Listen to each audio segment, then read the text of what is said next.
Ναι, Ειρηνούκο και μαράκι.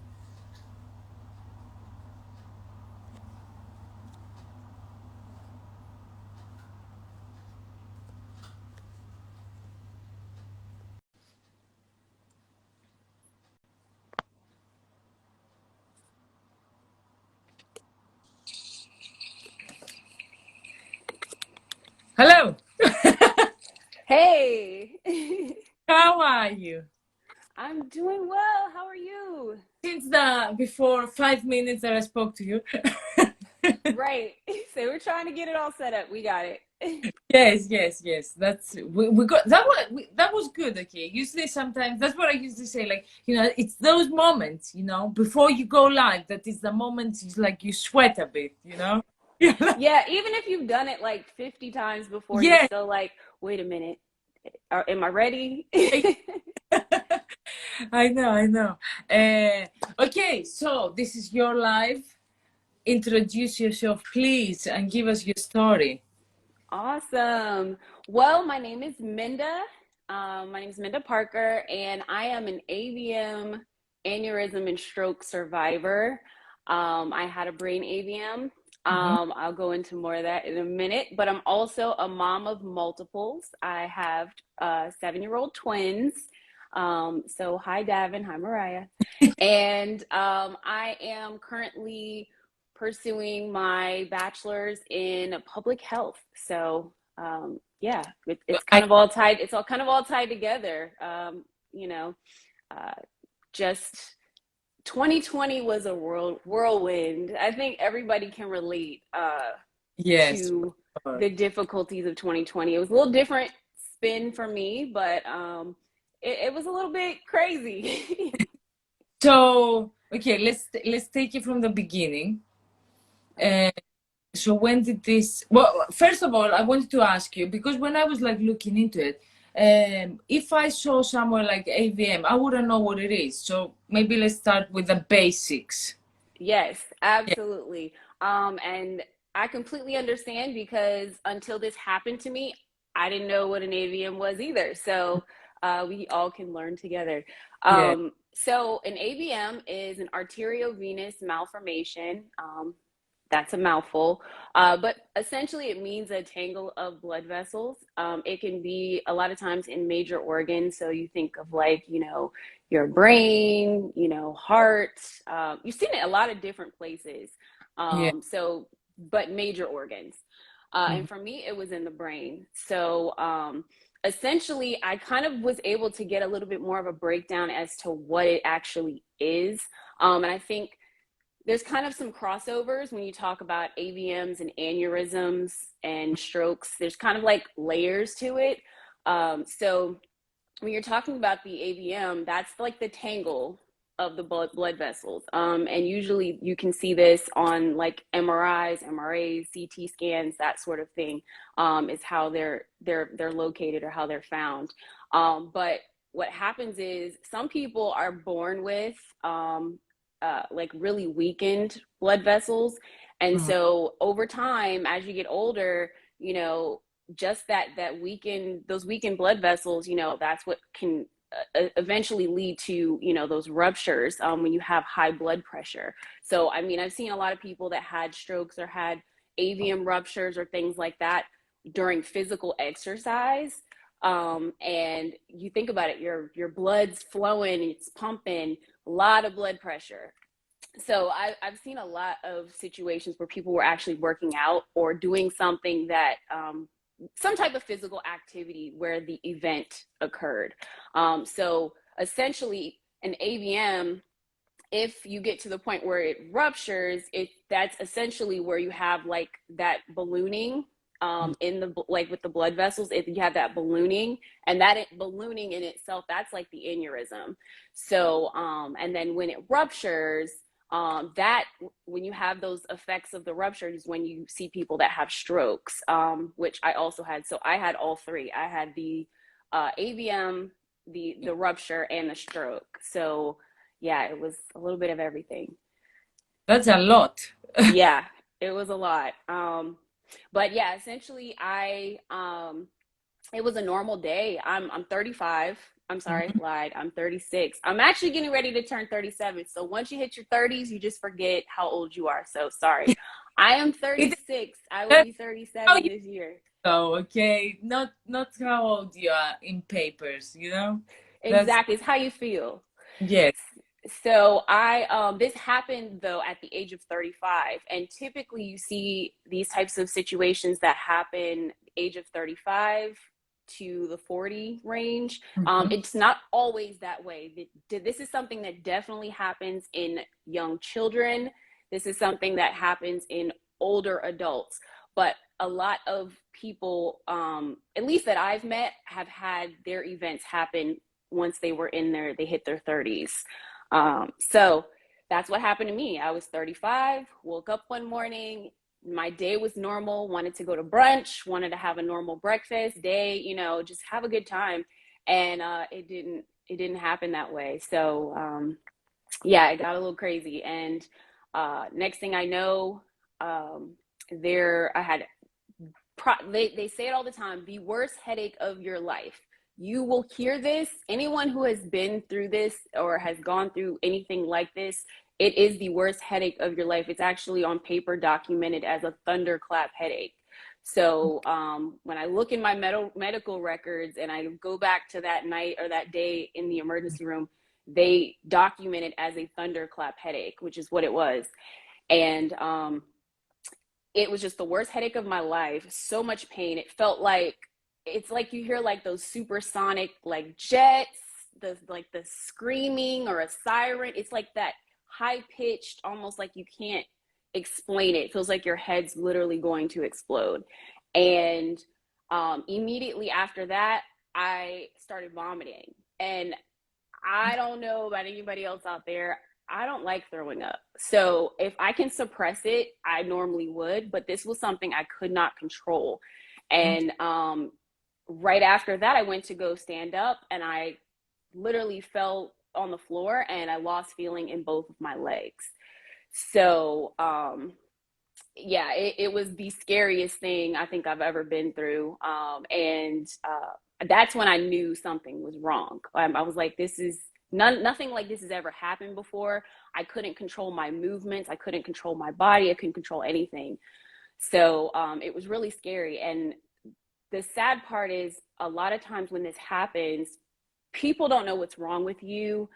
If you say you have a headache or a migraine, they kind of blow it off and kind of just like, oh, it's just a headache or it's just a migraine. And no one wants to go deeper than that. They just say it's a headache and then they dismiss you. But fortunately in my case, my now fiance actually was with me at the time, and because I had someone with me, that is what essentially, and by the grace of God, essentially saved my life, because this happens when people are alone and you can't speak. Typically, when you have, you have you'll have speech issues, so you won't be able to talk like you normally. You think you're talking like a Yeah. normal person when you're talking, it doesn't come out normal. It's not regular words. So it's just a jumbled mess, I guess. And you just have to have someone who knows you that can get you that medical care as soon as possible, because it's, be fast. And it is actually World Stroke Awareness Day, or so it's I kind of interesting that we're actually talking about it. But you literally have to be fast and notice all of those signs. So for me, that's what did it. And like I said, I had someone with me that could get me help. And I'm just thankful. The crazy part about it is I found out after the fact that one of the paramedics um, uh, essentially asked, was I trying to get attention? They asked, my fiance, they were like, does she do this a lot? Is this normal? Is she just trying to get attention? And then lo and behold, fast forward, I end up AVM rupture, stroke, craniotomy, getting my brain opened up. Like, this is a serious thing. So you'd be surprised how many people just kind of won't take you seriously. So, but fortunately, I was with someone. So being able to get help was like major. Yes, but wasn't it because you said that I'm you sorry. that Sorry, Siri was talking. Siri was like, she wants to talk. to do her own life? Okay, this is our. Exactly. um, yes, but you said that you didn't have, like, as you say, you were vomiting and you didn't have, you couldn't feel your legs. So how can I just like try to brush it off? Because it's not just a headache. Obviously, you had these all these other symptoms also.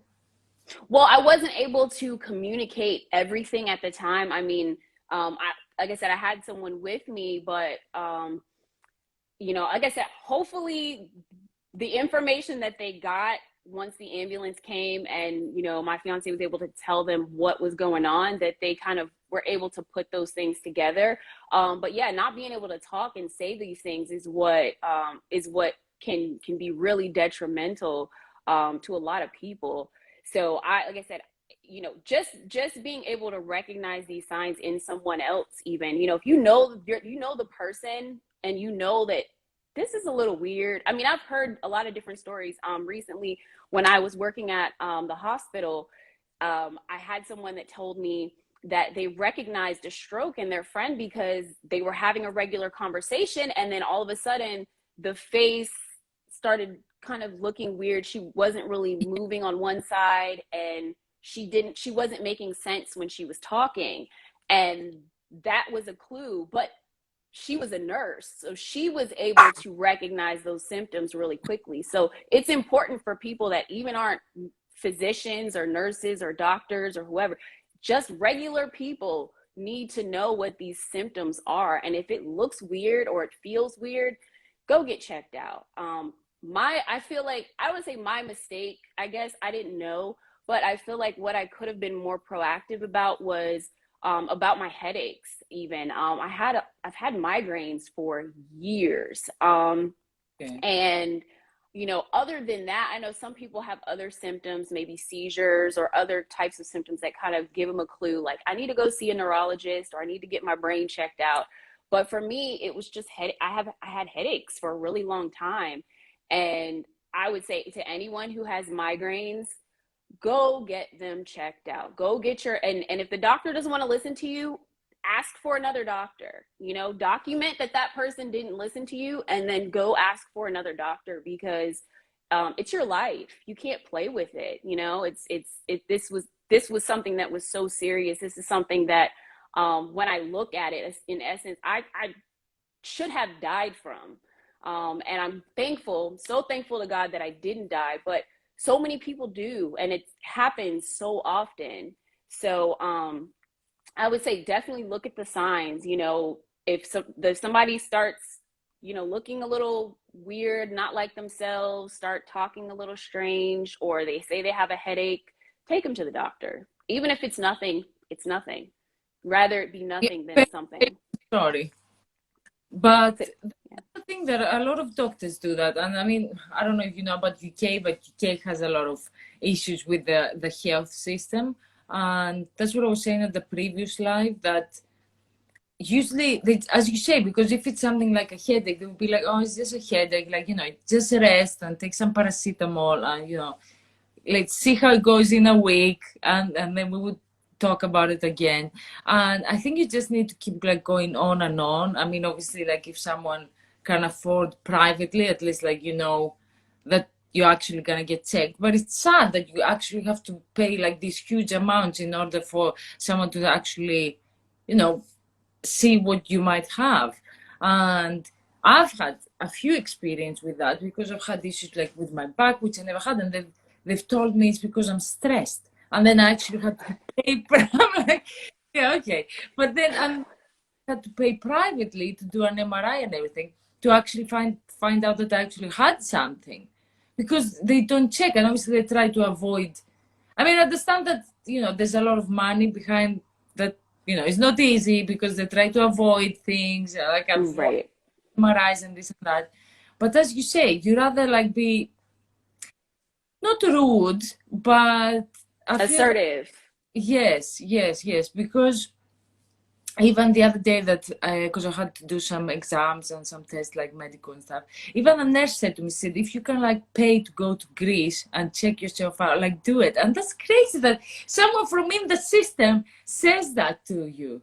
Yeah, Because it's yes, like, and here it's, I feel like American healthcare is all over the place. And I feel like, you know, we have to do a lot of extra just to have doctors just address even the basic things. You know, it's kind of like you said, you could have a headache and they want to just say, take some Tylenol, or, you know, and just kind of dust it off. But it's, you have to actually push for these tests, do your own research. If you know, hey, this doesn't, I'm not going to say go to WebMD for everything, because you drive your own, you drive your doctor pretty yes, nuts if you do that. Don't do that. But look up your symptoms. And if you think it's a little strange, I think sometimes we're afraid to speak up. mm, And when you go to the doctor, you're a little intimidated, and you're like, and especially if they're talking over you, sometimes you get a doctor that really listens. I'm so fortunate. I actually started using the VA for my healthcare, because I was in previously military. So I was a little like leery about it, because anyone who's ever been like active duty military, like in our country, let's just say the 800 milligrams of ibuprofen and they push you out the door. That's kind of how it works here. So you have to really like push for it. So I definitely say, you know, for veterans, document everything. And then just if you're, even if you're not in the military or you don't work for the government or anything like that, still, you know, tell your doctor what's wrong. Let them document these things, because the only way they'll know and be able to connect the dots, even if it is later on, is if you say something. If you don't say anything, nobody knows, and you can't get the help that you do need, you know? I know. Yes, I agree. And a lot of the times we might feel ashamed about something because actually the nurse that told me to go to Greece, she said to me, because she said to me that Hassan had a lot of issues like with his like stomach and this and that. And because he was going to the toilet and like, you know, blood was coming out and stuff, he actually felt embarrassed. So he did Mm-hmm. like 2 weeks. And then when they went to the hospital, they were like, you almost lost, like you were gonna have a failure in your, like, you know, with your stomach and everything. And that's because, you know, a lot of the times we feel ashamed, you know, how am I gonna go and say this and that? But it's so dangerous, like you get those cases also. Yeah, So you definitely need to speak up when they'll eat. Like you said, it is, it's, you have cases where it is embarrassing, but you'd mhm. rather, me personally, I've learned, I'd rather be embarrassed than dead. Yeah. So I'm That okay. is If you gotta look in a few weird places to figure out what's wrong with me, yes. go right ahead. Like, it's I'm all good. that they're so used to it because they see so many patients daily that they don't even care as much as we might care and think about it. So That's what I was gonna say. I was like, when you work, if you know, a lot of these healthcare workers, like you work in the hospital, you see everything. So I mean, you know, we get a little, you know, embarrassed or a little shy if the back of our hospital gown is open a little, yeah. you know what I mean? And it's like they're like, please, I've seen way more than that. So you there's nothing you can show me that scares me, you know? And it's Uh, their job. yeah. That's what they get paid to do. And hopefully you have healthcare workers that do really care about what type of job they have, and they actually take care of you, you know? Um, okay, so that happened that day, and you went to the hospital. Yes. Uh, what happened next? Like, do you remember, or did they tell you after what happened? Was it that they had to operate straight away? So they I was I would say I know I lost consciousness at several points along the journey getting to the hospital. So I went from um I ended up going to the closest hospital where they did all the emergency stuff on me, and then they ended up flying me in the helicopter to a different hospital. Okay. And when they got me to that hospital was when they were able to actually kind of like figure out, okay, this is the plan, this is what we need to do. And so that's when they actually had to put like a drain in my head, Mm. or I guess they call it a shunt. And so they actually had to do that in order to, because I had so much, I had so much bleeding on the brain at that point, that they had to reduce the swelling and everything. And when they did that, they had to wait about a week, almost, maybe like 4 days or so, 4 or 5 days or so, before they actually could do the surgery. So they had to get all the fluid out. The swelling had to go down in order for them to perform the surgery. So, because they have to go in and they have to find this little tangle in your brain, and they have to make sure that they get everything. So, fortunately for me, they did. My neurosurgeon is a rock star. Dr. Wilson P. Doherty. He works at Norfolk Centera Hospital in Norfolk, Virginia. He is top of the line, best of the best. I couldn't have asked for a better neurosurgeon. And he's even followed me as I've had, further procedures down the line. Because as most people that have had this happen, they know that you actually have to have like your annual, you have checkups, you have procedures that they do to check and make sure that it's gone. Mhm. They're like outpatient surgical procedures, but you still have to go in for these procedures. And I had the same doctor. He was at every appointment. I'm talking about these appointments are like 6 to 12 to a year and a half apart, Right? and he didn't miss a single one. So yeah, so it was Out pretty amazing. to the wonderful doctor. Yes, he was amazing. So yeah, and then after all this kind of all happened at the very start of COVID.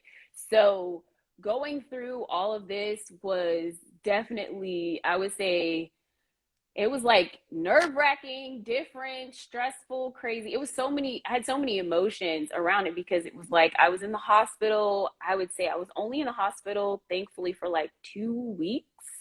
I want Oh, to say, was it 2 weeks? Yeah, like 2 weeks maybe. And I know a lot of people are in the hospital much, much longer, but I was battling to try to get back to my kids. So I was just like, I want to be home. I want to be in my own bed. Hospital food is trash. Sorry, it was bad. every- I had people bring me food because I could not deal with the hospital food. I ate like the fruit and the cereal and stuff, but everything else wasn't good.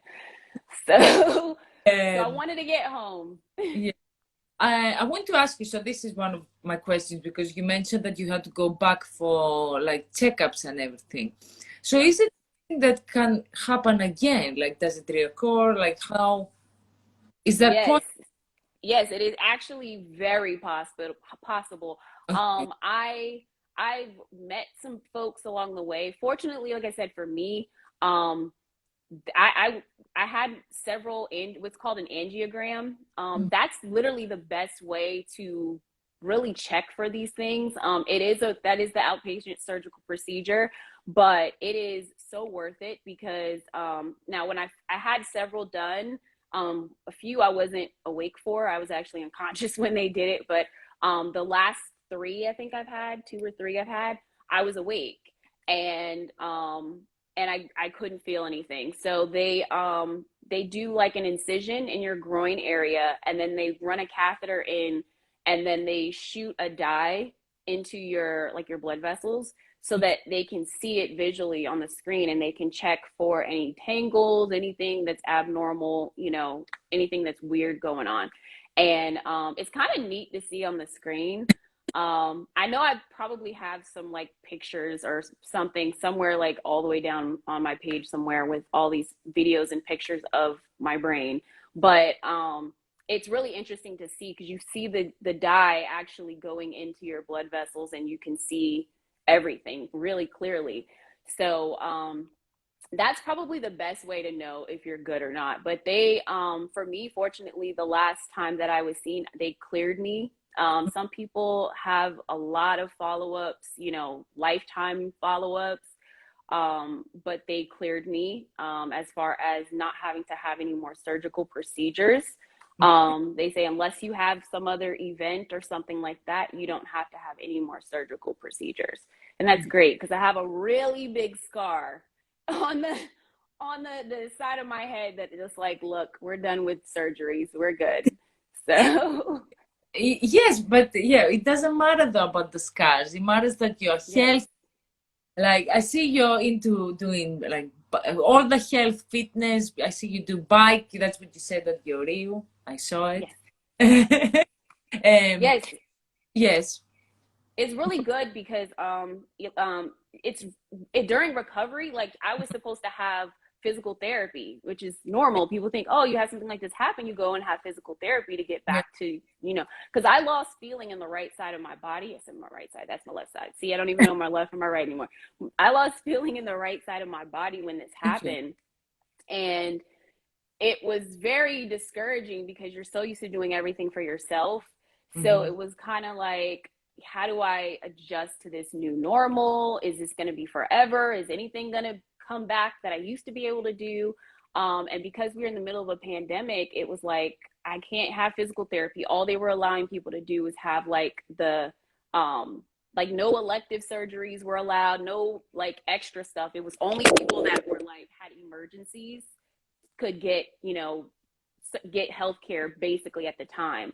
So I had to do it on my own. So it was and my balance was really off. So it's kind of worked out that we got a bike right before everyone stole all the bikes during the pandemic. I feel like you guys probably ride bikes a lot more for fitness over there than we Yes. do, but Hey, it was a mad rush for bikes yeah. here in the States. So but yeah, I was really glad that I was able to get a bike, and that's what kind of started helping me with my balance. I wore a helmet. So if you've ever had any brain injuries, people wear your helmet. Don't try to be cool. I didn't care that I looked like a 6-year-old on my bike. I wore my helmet. But yeah, it helped out so much, and just the movement of my legs and just the activation in my muscles, I just started realizing like it was kind of like these little sparks I could Mhm. feel in my legs coming back.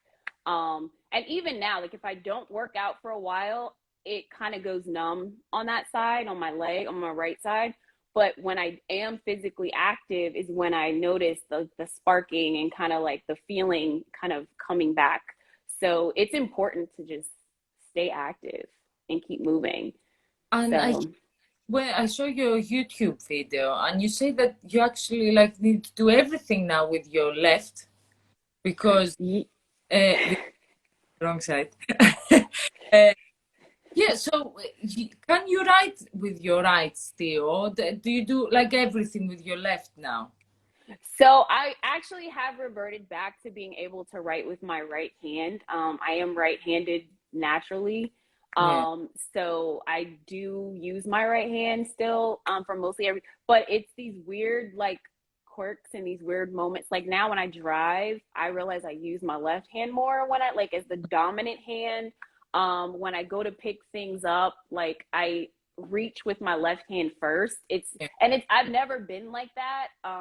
Before all this. So yeah, I definitely I naturally we went to go shoot basketballs and we played basketball. I just kind of naturally pushed off with my left hand, and it was strange because I've never done that before in my life. That is But yeah. because it usually happens like automatically.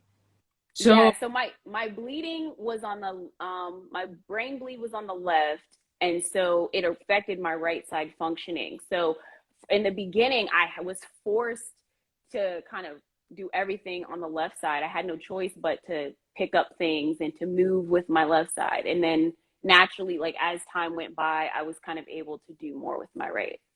mm. I wanted to ask you, so is there like a community, because you mentioned that you met a few people that, is there people that you met from the hospital? Is there a community? Yeah, so the community honestly has been I say my Instagram family.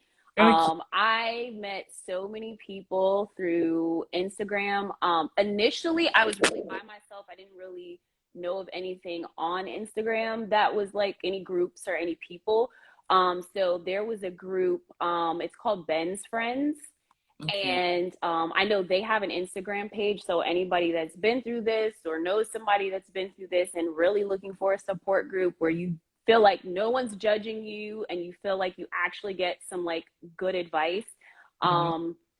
Ben's Friends is a great organization to connect with if you're kind of just coming out of this, and they really that was like my family in the beginning. Like Yeah. I didn't have anybody else, and then I kind of started to venture outside of it and kind of see, well, like what else is there? Once I started learning more about what an AVM was, more about brain injuries, more about strokes, I was like, oh, there's like organizations for this. And then that's how I heard about TAF. They have like AVM Aneurysm Foundation. They have the B Foundation. There was just so many organizations that I was able to connect with that actually help people like me and help raise money to do research so that people are aware of this and like can be proactive and prevent these things. You don't want to be the person on this end of it. You want to be the person that they catch it. And I started realizing like there's more and more people that they're catching this, you know, in their MRIs and in their CT scans and stuff like that. And they're able to make decisions. Now, a lot of people still have to have surgery or Mhm. may still have to have procedures, but they're prepared for it, you know, a little more prepared for it than I didn't have a choice. They just had to do surgery because it was emergency situation. But there's so many people that don't have that don't realize they have that option. And when you find it, it's like gold. And then you find your community, you find your family, your people, and you all kind of share a similar, you know, tie, a similar story. And I think it's great. Like it's helped me so much. You don't feel like you're by yourself.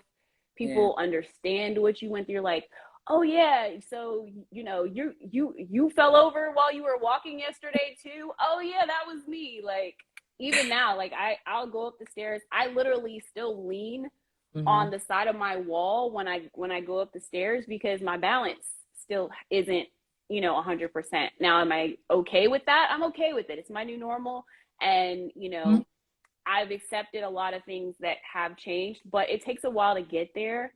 Mhm. Um, and you need people that have been through it because it really, it just does something for your spirit. It does something for like your soul, you know? Yeah, I've had a lot of people that came on for a live that have been through something. So it's something that they weren't born with. That's what they were saying, that a lot of these people, they have really supportive, you know, like families or like partners or anything. But what they were saying is that it's so different when you have someone that actually has been through or is going through what you went through or that you are going through, because they can actually you relate different with them. Uh, Absolutely. and so I'm guessing it's what you are saying also now. Oh yeah, that's absolutely the truth. Like there's nothing, you know, you can even with, you know, it's hard because you have this kind of like you have all these levels of guilt. You know, there's like survivor's guilt, which that's a whole different like that's a whole episode in itself, okay? That's a whole other ball game, whole bag. What, Um give me like a headlines of what well, is. I mean, when you look around and you see other people who have lost family members and friends to this horrible, horrible, you know, rare illness, rare disease, however you want to classify it, um, it's horrible, and it's weird because you're like, I'm still here, and you're like, they had the same exact thing as me. Why am I still here and they're Okay. not? You know, and so you live every day, and then it's hard because you beat yourself up because you're like, I can't do anything that I used to be able to do, or I can't do this, or I can't do that, or you're getting frustrated with, you know, because I have my moments like I'll drop something in the kitchen. Like going back to cooking anything in the kitchen was really, really difficult. It's still hard. Like a lot of people don't know this, but it's really hard to navigate around because my peripheral vision is not the same. It's different now. So I can't see certain things from certain angles anymore.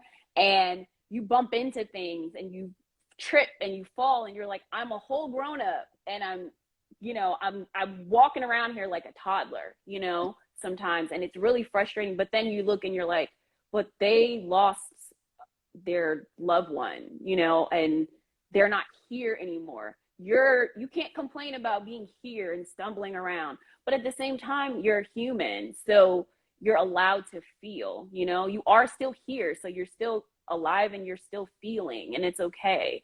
And I think a lot of times as a survivor, you don't really know what's okay to feel and what's not okay to feel. So when you have that community of people that's been through what you've been through, you're like, I can breathe. I can feel. I'm allowed to be myself. So yeah, it's good.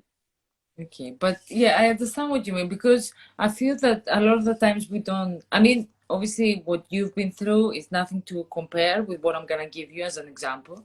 Um, but when we are grown-ups, I feel because I had this conversation with a friend the other day, and I was like, we're talking something about our jobs and this and that, and it's if you're not happy somewhere, I don't understand, or if you're going through like let's say because I went through like lately I've been like through stress because like I'm moving and I'm changing jobs and this and I'm like so I couldn't like I since like I actually found out yesterday where I'm moving to. Like I'm supposed to move next week, but I didn't know where I'm moving, like because I couldn't find a house or anything.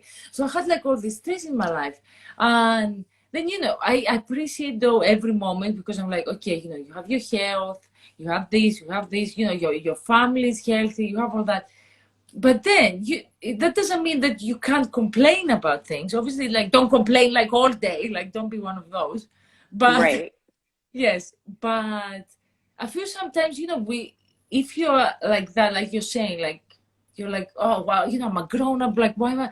But have you sat back and be like, you've been through so much, and it's not like you've been through it like 10 years back. Like you should give yourself that credit of how far you've got, because what you're saying is like you're able to like cycle. I bet other people like are not able to like all that, but at the same time you're allowed to have bad days. Yeah, I think we get into this cycle too of it's kind of like that same kind of like the cycle of like comparison, you know. And it's that roller coasters into a lot of different things, but I think when you're talking about your recovery and everything like that, like I had a first of all, I'm a huge advocate for therapy, okay? So therapy, if you Yes. need No. it, use it. Get Yes. therapy because there's nothing like being able to talk about how you feel and also create a plan going forward. If your therapist is that type of therapist that helps you kind of create a plan or give you homework, Yeah. to things to work on, that will help you kind of adjust, a little bit easy, make that adjustment a little easier. But yeah, I think we get into this comparison and we're like, well, I should be doing this or I should be doing this by now, or so and so their recovery looks like this or their recovery looks like that. And it's like you have no idea all the battles that people go through. And just like I tell people, don't judge someone if they just because they have kids and you don't, or they don't have kids and you do. You don't know what their job requires them to do all day, to where maybe their life just isn't conducive for them to have kids. They got enough stress as it is, or maybe, like just looking at things from different perspectives. Everyone is different, and we have to get out of this like box of I got to do it this way because this is what it's supposed to look like. And we're seeing highlight reels of everybody's stuff, and it's like, no, it's not like that all the time. And I'm like, I'm even trying to get better about, even posting the hard days, the difficult days, the stuff that I go through, letting people know I trip and I fall. If I had some reels, some reels or some TikToks of all the times I fell, okay, let me tell you, you guys would laugh. It would be funny. But at the end of the day, like you don't see that. You're not in my house, you're not with me to see the struggles that I go through. And it's the same thing with anyone else, your jobs, your family. We got people that got real crazy family members, okay? And they're dealing with a lot, might have some stuff with parents, you might have stuff with kids. There's a lot going on, and I think we just have to give ourselves some credit. My therapist, Renata Jameson, yes, I'm plugging her because she was wonderful. Um, she said the biggest thing, and that was to give yourself some grace. And it was like, wow, like, give yourself some grace, you know, like, you definitely have to cut yourself some slack. Applaud yourself a lot more for the things that you are doing right. I think we beat ourselves up so much for the stuff we just feel like we mess up. Oh my gosh, I completely ruined that. I screwed that up. Like, who cares? Like, what did you do right? You did this whole list of things right. Like, my fiance tells me all the time, he's like, you made it through the whole day and you remembered this, or you remember, because I have issues with my short-term memory. So he's like, you remembered to do that. You remembered to do this. You know, you got through the whole day. You went to school. You know, I know people that their injuries are so severe that learning is just not really a thing for them anymore. And I've been able to go back to school, and, you know, pursue my degree and do something to help someone else. That's what all this is about. It's not about me. It's not about anyone else. It's literally about helping people, and we all need help. And to be able to, like, be honest about it, it's like, it's so, like, freeing to say, it's okay, I need help too. You know, yes, I'm a grown-up, but I need help. Sometimes I need to talk to someone who specializes in talking to people. Sometimes I need help with my kids. Sometimes I need help with my memory and my brain, and I need to write things down more. But it's like, give yourself some credit. You did something right. You woke up today. So give yourself credit for getting out of bed even, you know? And if you can't get out of bed, give yourself credit for being able to, you know, sit up, or being able to move a few inches, you know, because when you're in the hospital, a lot of times you really feel discouraged because you're like, dude, you got all these like fall mats and all these like things around you, and like that you're just you're like this walking piece of glass, and you're like, I just want to be normal. And you realize, like, you're never going to be normal, that normal again. You're going to be your normal, your new normal, and it's what you created, you know, what you create it to be. So I've been fortunate. I've been so blessed to be able to just let people know that through my story, that, you know, life is stressful. Like, you know, and as I would say to any of my friends, like, life is stressful, bruh. Like, it's hard, you know, and we are doing the best we can. So do the best you can, and, you know, applaud those small wins. If you were able to, trying to think of a good example, if you were able to, you know, write something, or cut something. For me, I couldn't use a knife for the longest. I was terrified because I was like, I'm going to chop all my fingers off, and then I'm not going to be any good to anyone. So I was really afraid to use a knife. And when the first time that I would just try it, I was like, okay, I can do this. And then the fear just slowly starts to fade away. You know, just remember what you're doing, why you're doing it, who you're doing it for, and, you know, you'll be fine. I So think the part that you said is exactly like, that's like spot on. You know, that was perfect what you said. That, you know, you need to be careful who you are doing it for. And I think that is for everything. Because a lot of the times, as you said, like at the beginning, because everything you said, I was like, I just was like, everything that you were saying was, woo! Like, but yes, because a lot of the things, especially now with social media, as you said when you started, what you were saying is that it's, no one sees like the backstage. They just see, as you say, it could be a TikTok or a reel or anything. They just see, you know, the fun part. The, okay, yes, I did this. There is this article I read yesterday. I didn't know anything about it. You might know about it. There's this okay. TikToker that like murdered his wife or something. I don't know. I don't. Okay, you didn't know about it. This happened like a week. Okay, I don't know how he came up with this article. So they actually did this. Like they had this page of like, you know, perfect couple. And actually, the last video was that, you know, we hate like couples that have like drama and this and that, and, you know, they don't have anything and blah blah blah. And then this happened.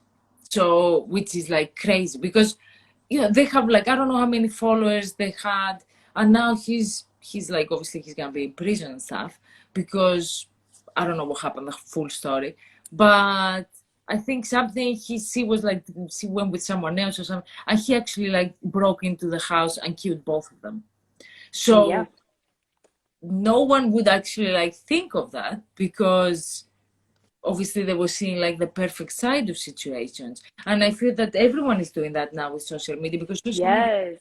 is such a big thing, especially because TikTok has gone like so big all of a sudden, and like YouTube and everything. So everyone tries to show like this perfect life. And I love, because there is people that I follow, which I appreciate so much. I mean, I don't know half of them, but I love that they actually upload pictures that they don't have any makeup, and I woke up and I'm like doing Like this. I woke up like this. Yes. Yeah, I woke up like this, but the actual I woke up like this, like without Mhm. the makeup or anything. So uh, I love that, because it's the real side of situations. And it's also this other girl that I had her for a live, and she actually uploaded the picture on a really bad day of hers that she was having.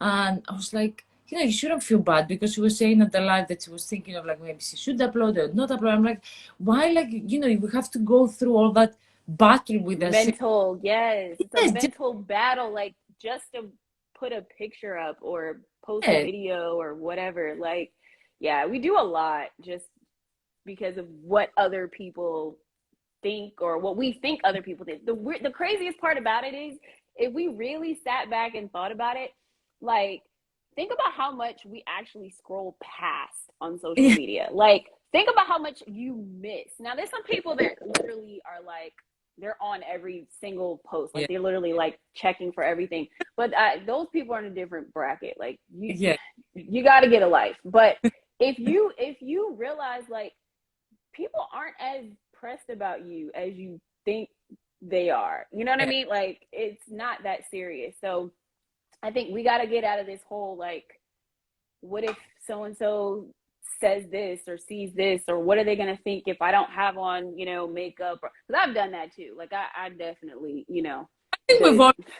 I've had those days where I'm like, the world gonna get this or the world gonna get that. Like whatever you get is what you get.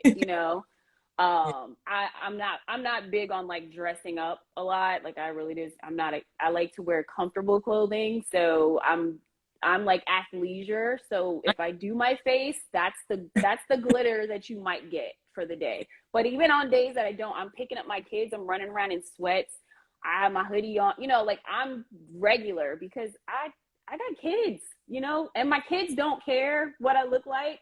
So that, it'll be days where you ever had a day where you're like, I look like a real bum today. And I don't want anyone to see me. Don't look at me. Let me keep my head down. Put your hood, like you try to be incognito. And then somebody walks up and they're like, hey. And then you're like, oh my gosh, you look so good. And you're looking like, what? What? We didn't wake up on the same day because I'm like, today is not it. But thank you for making me feel better about the bum that I chose to be today. But yeah, I mean, I think we're just too worried about it. And I think what we need to do is kind of get back to living life. Like, yes, social media is a huge connector. Like I wouldn't have been able to meet you. I wouldn't be able to meet a lot of people, connect with people that have been through what I've been through without social media or without that connection. But we got to learn how to, we got to know when to get off, get off, go live your life. Even at home, like you could be like, oh, I need a break. I just need to relax, and then you get home and you're like, and it's like, Yeah, did you just say you needed a break? You want to relax? Like, go relax. So I would say even find something that you have to do, even hmm, that pulls you away from social media. Even like I say exercise is one good thing. Not everybody likes to exercise, not everybody likes to go to the gym. That's fine too. I'm back in school now, so for me that is a huge deterrent to overuse of social media because I have papers due and I have stuff that I have to get done, and it's like I don't have time hmm, for I like to call myself the post and go because I like to put out helpful content. I like to make people aware of these rare illnesses and these sorts of things, but I also I have a life and I like to enjoy my life and I love the people that are in my life and I want to give them my full attention. I think that's another thing too. Like how many times we get annoyed when you're next to your friend or you're next to your like significant other and you're Yeah. like, oh wait, hold on, babe, 1 second. And you're like, this totally could have waited until I went to bed or until I like tomorrow or whatever. But we're so like, you know, and I think just being aware, I'm not saying like we're all guilty of it. I'm not, No, yeah, you for know, sure. no one's innocent. But I think, you know, if you're doing things, if your platform is social media or you are an influencer of some sort or whatever, like you still gotta separate it. You still got to make time for what's important and people are important. So I say make time for people and live your life. Yes, for sure. Is that like the mentality you have now? Is it something that obviously like changed after everything you went through? Or like what did you see, let's say, different after that? Well, the big difference is that I could have died. So all the things that I think are, you know, that I thought were important at the time, just weren't important. They, you know, I honestly like the job I was working, I was doing the most. You know how it is. You're trying to work. You're trying to move up in the ranks. You're trying Yeah. to impress your boss. You're trying to you know, get a promotion, you're trying to get a raise, you're trying to do all these things to like level up in society or level up in your mind.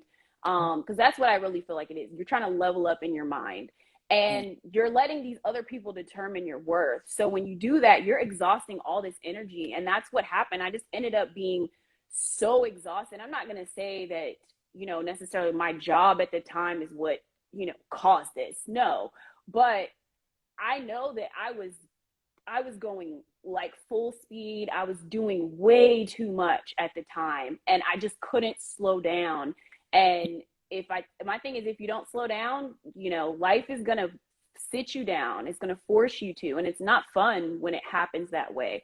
So you got to remind yourself, like, let me stop and do this. But it's definitely a different outlook. I'm so much more grateful that when I wake up in the morning, even on days where I'm like, I don't know if I can do it. I'm like, I can do it. And I tell myself that, you know what? You can do this. All you got to do is the next thing. Stop worrying about the 10th thing on your list that you got to do.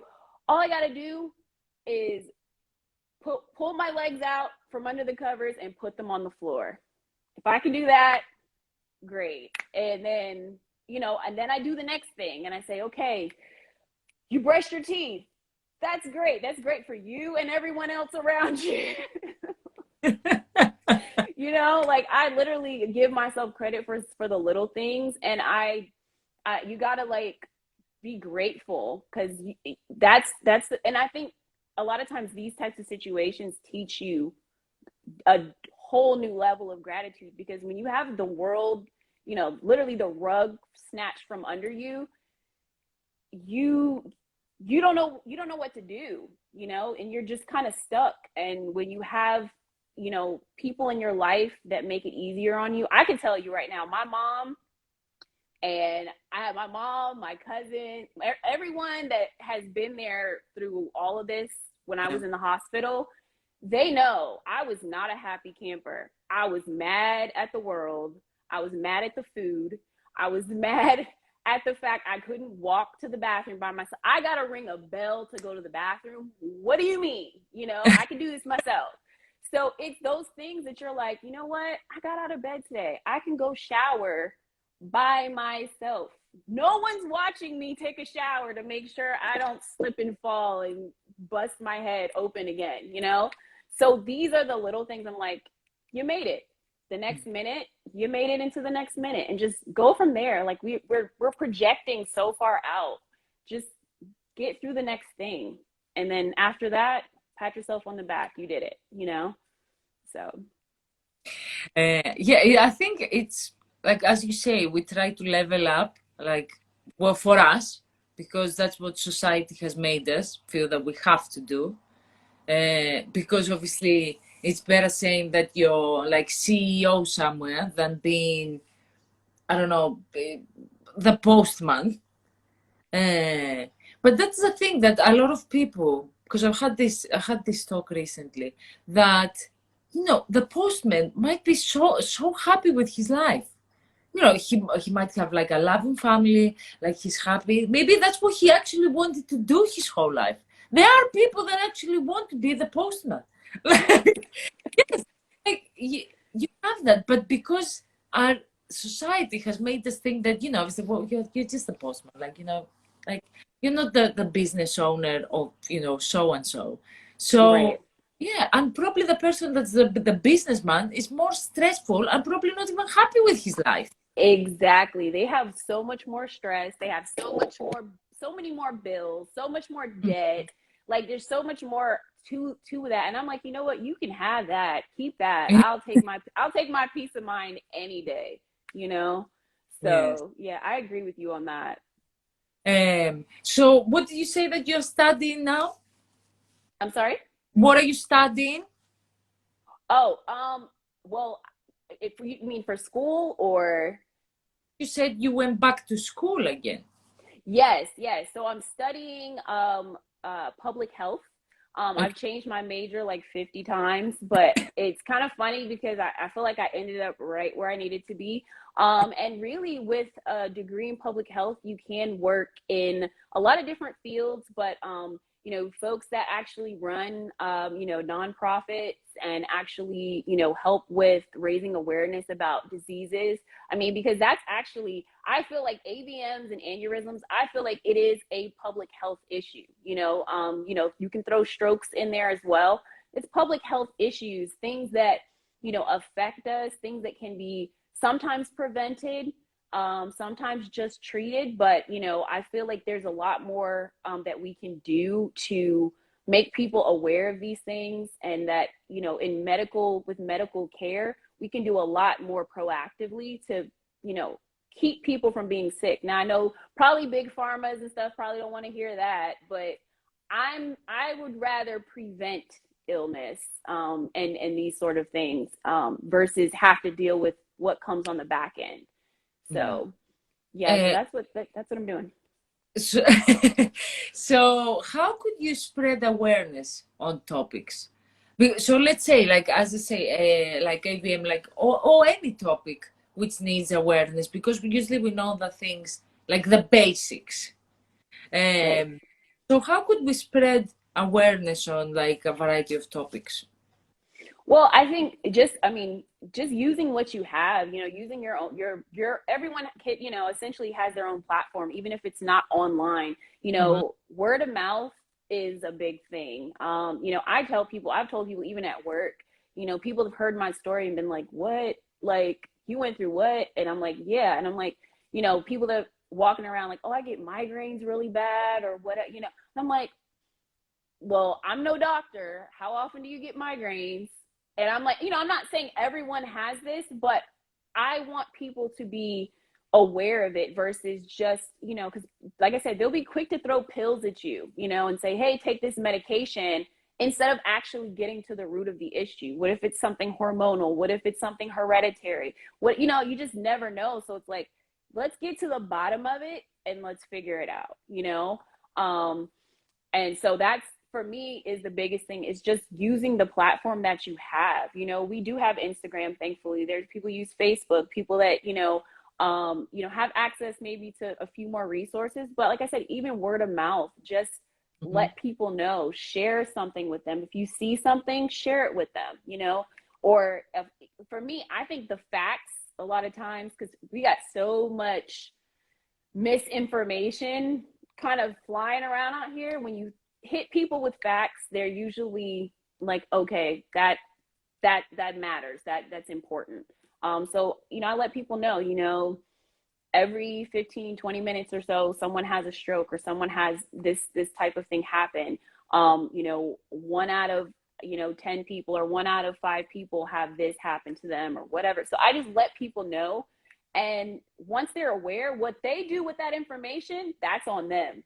Mhm. But it's up to me to let people know, because there's just too many lives that are lost with situations that I personally feel could have been prevented. So that is a big reason why pursuing this degree is really important to me. I feel like I said, these are public health issues. So, yeah. So when are you gonna finish your degree? I'm hoping in the next, I'm saying within the next 12 months, I will be done. Okay. I'm right at the end. So I'm like hoping I can get through this. But yeah, it's been hard because I had to kind of adjust because going to school now is different. I know people that are maybe watching that had maybe a brain injury or something like that. I don't have it all together, so don't think just because I'm in school and all, I don't. It is very hard for me to remember things and remember facts and things like that. So I have to use, visual, auditory. I have to do like repetitive writing things out multiple times so that Mhm. I can remember certain things. And I took advantage of using our accessibility center because a lot of colleges and universities Mhm. have like accessibility centers for people who may have a disability, or now you have challenges in learning because of something like this. um, Utilize those resources. Ask the school, hey, I have a documented disability. Can you help me figure out I'm supposed to navigate getting through these classes? I have a thing now where all my school books have like it's like spoken with Oh, captions, yeah, yeah. like, so I'm able to read it, hear it, and see it on the screen so that my brain can process the information a little bit easier. So these are the little things that I've done to kind of make it, you know, a little less challenging. It's still hard, Mhm. but we're doing it. We're getting it done. So Yes, good for you. Amazing. You see, that's why you need to give yourself credit. give yourself credit, give yourself some grace. Yes. Exactly. And as you say about the public health issues, like I remember I had read, they had given me at my job like like a leaflet that was actually saying like you can actually get the symptoms if someone is having a stroke, like the little things like that you can actually help. Because if you, I know it's not the best way to do it, but if you like make someone read something, because like, okay, you know what, you need to read this and sign it because it's the policy of the company. But if it's something like that, you actually, even though you're making the other person, it will stick with them, because when you read something, it will be there somewhere, and when you Yes. need, it usually gets triggered. And yeah, exactly. So, or even in schools, like I don't feel we get. I mean, I don't know now, but when I was growing up, I didn't have enough education about like health matters, like and there's things that even if a child knows, they could still help an adult. What if it's like a single parent that has Exactly. all the steps that they could do? Obviously, they could actually save your life, because if you give them like, okay, you need to, like, if it's something, if someone, let's say, faints or is having a seizure, well, go put a pillow around, like simple things that could actually help. It doesn't matter what age you are, and Right. especially started from a really young age, it's gonna, like, their brain is gonna soak it up and it's gonna stick with them for longer. Exactly. I definitely agree. And if it's something, like I said, for me, if it's health related, I'm Mm-hmm. paying attention. And I even, and I think a big thing that kind of sticks with a lot of my friends now is I was 35 when this happened. That's So what. when people think of a stroke, or Yes. people think of these types of things, a brain aneurysm, they're like not thinking a perfectly healthy person who, because literally like right before this, I was playing basketball and going to the gym and like doing normal stuff. And boom, this happened, and it was not expected at all. But it was like, you wouldn't, by looking at someone, you can't tell what's underneath it all. So I had this major issue and I had no idea. So the fact that people now, like, I'm like, they're like, yeah, I've been having migraines. They just won't go away. And I don't understand. Or they're like, yeah, I'm getting dizzy or what. Go get checked out. Go see your doctor. And if my thing is, if I understand it, if from a health standpoint, if you can't afford to go to the doctor and you feel like but you also, at the end of the day, like, I'd rather have, it sounds bad, I guess, to some people. I'd rather have medical bills than to be dead. You know No, what yeah, I'm saying? that. So it's like, Yes. if that's the only thing, if, you know, people like, I don't want to mess up my credit, and I don't want to, and it's sad that that's something that destroys people's credit. I fully understand. Like, the surgery I went through was, I know it's been over, probably well over, probably like $100,000 at this point of Ah, medical costs. That it, yeah, the surgery, I think, was between, the surgery by itself was like, that was like, I want to say somewhere between $60,000 and $80,000. But because of insurance and stuff, this is stuff that I didn't have to, you know, necessarily pay for. There were some things I did have to pay for, but a lot of it I didn't because of insurance. But not everybody has that luxury. However, here, I know, at least here in the States, typically, if you go to a hospital and you need medical attention, they can't turn you away. They have to help you. So I just say, get checked out, go to your health exams, go, you know, do your checkups. If something's weird, let your doctor know, hey, this isn't normal for me. Can we, you know, look into this further? I recently I had them look at everything. I had EKGs, I had like they did like the, what is it, like the, I forgot what they call it, the Doppler for the heart, the little thing for the heart. I had okay. so much stuff checked out because I actually was recently diagnosed with asthma, adult onset asthma. So I had never had asthma my entire life, and then recently was diagnosed. So now I actually have an inhaler, and I have rescue inhalers, and I have stuff that I need, you know, preventative medication that I take. But these are things you don't know, you know. For me, I had a cough that just didn't go away for a really long time, and it turned out to be asthma. So get checked out. Yes, I agree with that because even like I said at the beginning, like I have to go to Greece next week, like to check, like do some tests and stuff.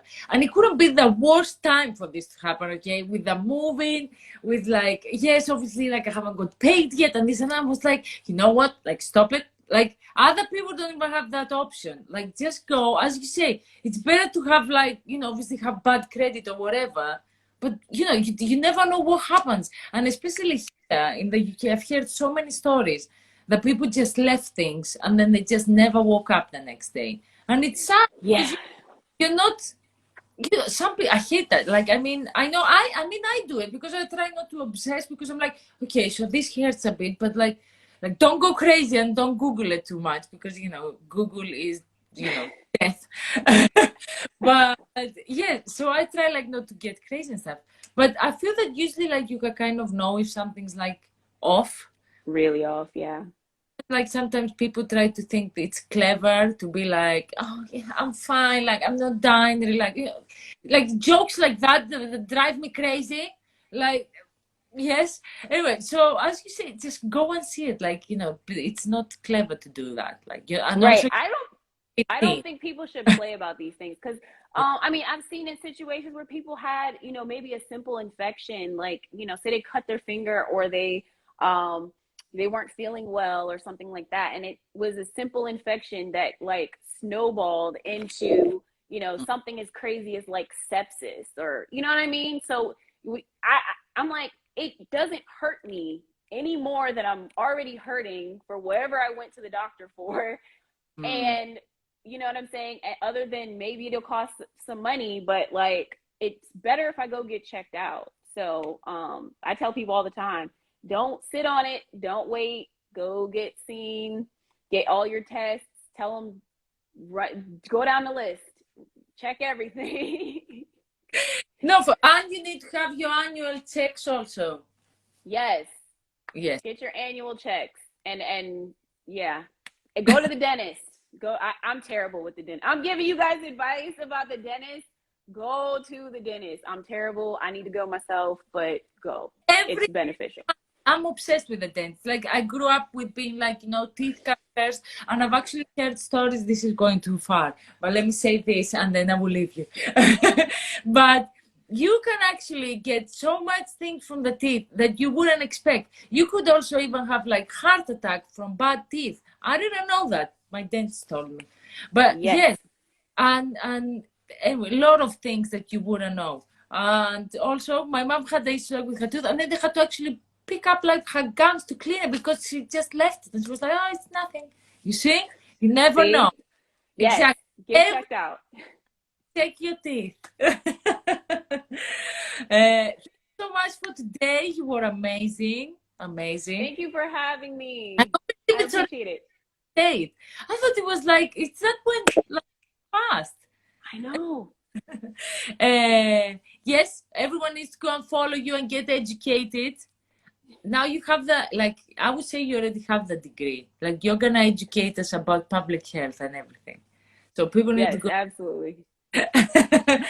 Thanks so much. I await for the Thank pictures you. of your graduation soon. I'm definitely speaking that into existence. I need to graduate. I'm so done with school, but I'm glad I'm going. So I'm Yeah, grateful. give yourself credit. You've been through so much. You have kids, things running around. Like, come on. And you Yes. hitting the like Thank you so much. I really appreciate it. thank you. Have a lovely day. All right, you too. Thanks so much. Bye. Bye.